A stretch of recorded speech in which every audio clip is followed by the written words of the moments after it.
Hi, welcome to another 4 minutes of film with me, Rhianna. 3 reviews this week: Two Faces of January, In Secret, and the big one, Godzilla. So let's start with Two Faces of January.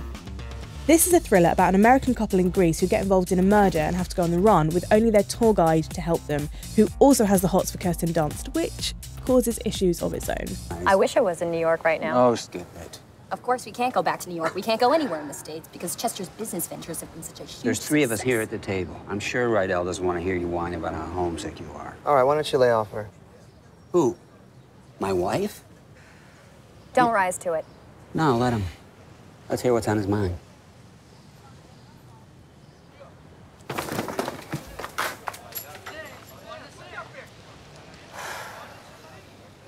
This has all the right components of a thriller.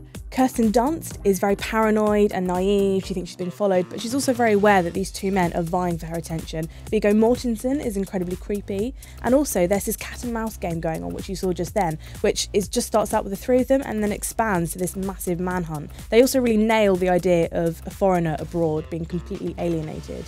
I really got into this film, but out of the 3, it's probably the most forgettable, which is fine because sometimes you just want to go to cinema and you don't need it staying with you once you've left. So 4 stars for Two Faces of January, and next up it's In Secret. This is a period drama about a girl in France who is trapped into a marriage by a woman and her really sickly son, and so looks to find a release elsewhere.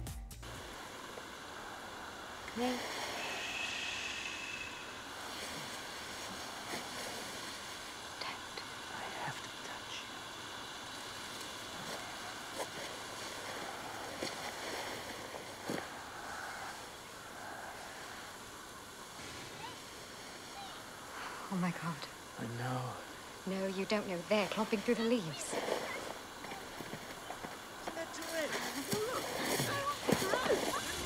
Lots of films include people having affairs, but it's always so much more interesting when it's in a period drama because you know it's that much more taboo. Oscar Isaac, who you saw in that video and the previous one as the tour guide, is the incarnation of sexy, especially when put against Tom Felton, poor Tom Felton of Harry Potter fame, who plays this really weak, sweaty, gross, sickly guy.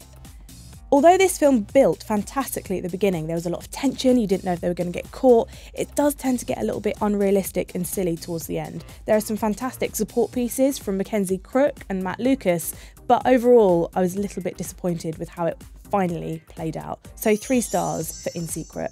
And finally, it's Godzilla. So there's a radiation scare in Japan and there's a massive evacuation, but there's one scientist who doesn't believe any of it, who thinks it's just a massive cover-up for something much, much darker. Now, Godzilla is a really old character and we've seen him be the hero and we've seen him be the destructive monster, and this film plays with the idea of both. The arrogance of man is thinking nature is in our control, and not the other way around.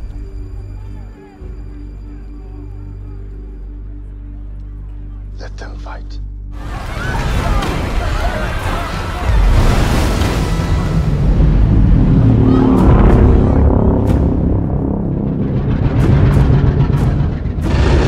I was completely gripped from the opening sequences of Godzilla. Like, even the titles were interesting, and I cried within the first 8 minutes. There is something for everybody in this. There's a really touching storyline with Aaron Taylor-Johnson and his wife, Elizabeth Olsen, and also his dad, played by Bryan Cranston.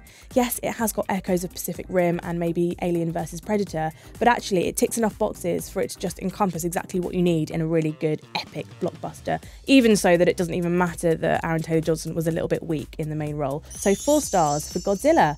Next week, I'll be reviewing X-Men with a little bit of Hugh Jackman, and also Postman Pat with Stephen Mangan. So join me next week. Click here to subscribe.